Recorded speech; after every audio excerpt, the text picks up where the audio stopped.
চিকিৎসায় গাফিলতি, ফের প্রশ্নের মুখে চিকিৎসা পরিষেবা। চিকিৎসার গাফিলতিতে শিশু মৃত্যুর অভিযোগে উত্তাল বনগাঁর বেসরকারি হাসপাতাল। পাঁচপোতা এলাকার বছর 12 অভিজিৎ সরকারের মৃত্যুতে ক্ষোভে ফুঁসছে পরিবার।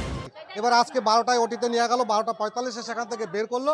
আমরা 10-15 মিনিট পরে বললাম সেন্স ফিরছে না এখনো, তা বলছে ও ঘুমোচ্ছে। 1 ঘন্টা হয়ে গেছে, যাচ্ছি। ডাক্তারের মধ্যে ডাক্তার একবারও যায়নি, লক্ষণ সাহা ডাক্তার একবারও যায়নি। 2 ঘন্টা হয়ে গেছে, আমরা যাচ্ছি, বলো 2-3 ঘন্টা ঘুমাবে। একটা অ্যাপেন্ডিক্স অপারেশনের সেই ছেলেটা 2 ঘন্টা 3 ঘন্টা ঘুমিয়ে থাকবে। জানা যায় অ্যাপেন্ডিক্স অপারেশন করাতে ওই নার্সিং হোমে ভর্তি করানো হয়েছিল বছর 12 ওই ছাত্রকে। অপারেশনের পরে জ্ঞান না ফেরায় ঘটে বিপত্তি। এদিকে অভিযোগ অস্বীকার নার্সিং হোমের তরফে। সময় লক্ষ লক্ষ অপারেশন করছেন ওই ডাক্তারবাবু, সেখানে তার একটা দুর্ঘটনা ঘটতে পারে। এটা আমি নার্সিংহোম কর্তৃপক্ষের হিসেবে আমার তো কিছু বলার নেই।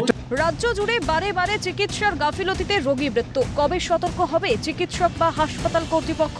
আর কতই বা প্রাণ যাবে রোগীদের? জ্যোতির্ময় চক্রবর্তীর রিপোর্ট, ক্যালকাটা নিউজ।